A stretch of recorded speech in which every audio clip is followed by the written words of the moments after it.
Pineapple does not belong on pizza, but it does belong on ribs. Hear me out. That sweet, savory pineapple paired with habanero, that's not a mistake. That's a revelation. That's spicy salvation right there. Disagree? Write me in the comments. Today we're making St. Louis style ribs with a pineapple habanero glaze. And I promise you, by the time these get off the smoker, you're gonna be a believer. But first, every great rack of ribs starts with a great rub, and this is no exception. We're gonna build layers of flavor here before the glaze ever touches the meat. For our spicy salvation house rub, we're gonna start with a 1/4 cup of brown sugar, 2 tablespoons of smoked paprika, 1 tablespoon of salt, 1 tablespoon of garlic powder, 1 tablespoon of onion powder, 2 teaspoons of chili powder, 1 teaspoon of black pepper, 1 teaspoon of mustard, 1/2 teaspoon of white pepper, and finally 1/2 teaspoon of cumin. Now while I'm mixing this rub together, let's talk about St. Louis style ribs for a minute. Sounds fancy, right? Well, the truth is, back in the 1920s and 30s, butchers at meat packing companies in St. Louis decided to trim spare ribs by cutting off the tips and the sternum so they could pack more into boxes. They looked a heck of a lot cleaner and a lot more customers bought them. So basically they put a spare rib on a diet. But if you want to save a lot of money, just buy yourself some spare ribs. Typically that's what I do anyway, because all of that extra meat around the St. Louis style rib is protecting that perfect meat in the center. Before we season them, we want to pat these down and get them all dry.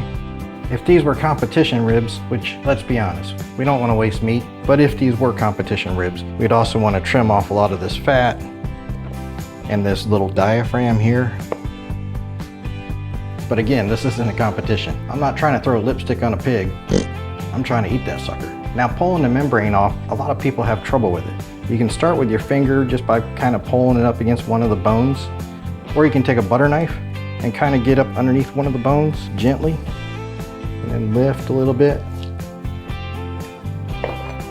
Then you can get your finger under there. Another trick is to take a paper towel and you can grab that so it's not slipping off, and then you can just pull it right off.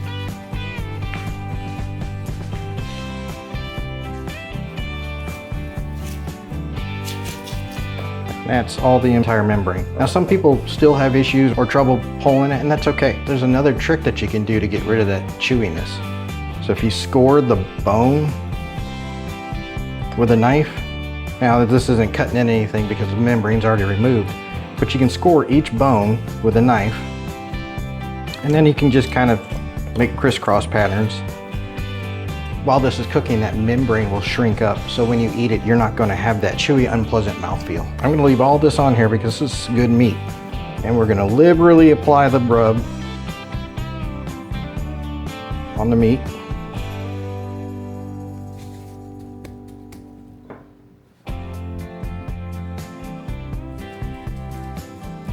You don't need to worry about getting underneath that flap because that'll never cook, and then you're just eating raw seasoning.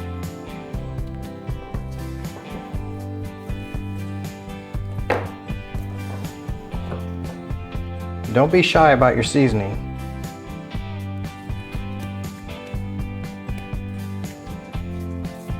Make sure you get the ends. Not even cooked and it smells great already. Now typically I'll let this rest overnight uncovered on a wire rack in the refrigerator, but today ain't nobody got time for that. All right, let's get started on our glaze. We'll start with 1 20-ounce can of pineapple chunks. We'll use the entire can, chunks and juice. Then we'll add another 6 to 8 ounces pineapple juice, about 1/3 cup of honey, 2 to 4 habanero peppers finely chopped up. Be careful handling these, wear gloves, and try not to touch your face or eyes because it won't feel good. Try cutting it so you have no veins or seeds. The veins is actually where most of the heat is. Now the name habanero translates to Havana in Spanish, so most people think this originated from Havana, Cuba.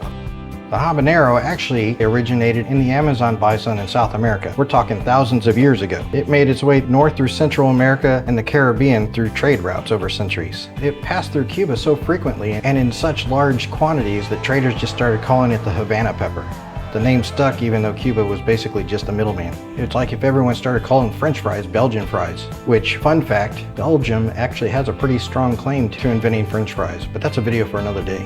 The habanero also held the Guinness World Record for the world's hottest pepper for years. Then the pepper people, and yes, competitive pepper breeding is an actual thing, started going absolutely unhinged trying to top it. Now the habanero looks practically mild compared to what these people have created. Whee! 3 garlic cloves minced.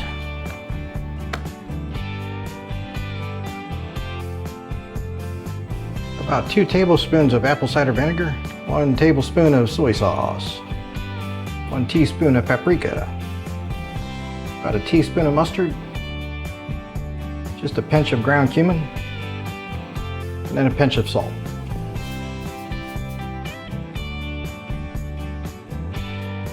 I'm going to put this on the stove for about 5 to 10 minutes to simmer. Then I'm going to go start the smoker at 275 Fahrenheit. By the way, Roman, I wanted to say thanks for watching. And also, thanks Dixie for the chef's hat. Bourbon break. Smoker's at 275 Fahrenheit. Just gonna drop these right on the middle shelf. We're only gonna cook these for about 2 hours to start, just to get the bark set. Ribs have that nice mahogany color, so we're gonna go ahead and wrap them now. It's been about an hour and a half. So these ribs have that beautiful mahogany color and the temperature is about at that stall point. So now we're gonna do what a lot of folks call the Texas Crutch, or as some people mispronounce it, the Texas Crunch. Put some of this glaze down. Get these ribs flipped over. Another dabble of glaze. This technique blew up in Texas competition circles back in the 1970s and 80s. Pitmasters started wrapping their ribs and briskets in foil or butcher paper once the bark had set. And put a half a stick of butter in there with it. Some people swear by foil for that Texas crunch. Others prefer butcher paper because it breathes a little more and can take on some more of that smoke. I think we got plenty of bark on here, so we don't need any more. Either way, it's a crutch that we're happy to lean on today.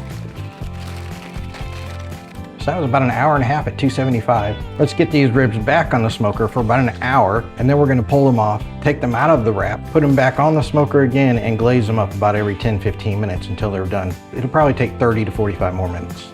Let's get these on there while they're hot. Okay, to recap, we slow smoked these unwrapped for an hour and a half at 275 and wrapped them up. 45 minutes wrapped, we pulled them out of the wrap, threw them back on the grill, covered them with more glaze, and cooked them for about another 15-20 minutes with another helping of glaze on top of it. Every rib is different. Sometimes it takes 15, 20, 30, 45 minutes. And then I'll usually put the glaze on every 10 to 15 minutes. But these were in a hurry and they wanted to cook fast, which is fine by me. So we're gonna give these ribs a good 15, 20, maybe 30 minutes to rest, and then we'll come back to them. And while we wait, bourbon break. All right, these guys have rested long enough. Let's see how we did.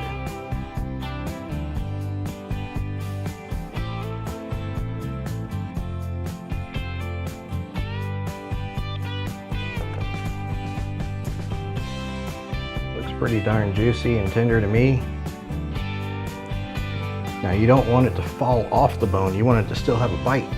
Speaking of bite, cheers. And that is perfect.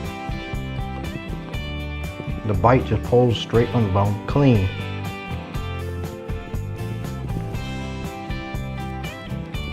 These things taste magnificent. And that glaze is awesome. In fact, I hardly taste the habanero in there. I probably should have put 8 of them in there instead of 4. These ribs are proof that good things come to those who wait, and then wait a little longer. Worth it. I'm gonna dress some of these up on a plate for your viewing pleasure, and catch you on the next one. If you like this one, like and subscribe and leave me a comment below. Till next time, y'all.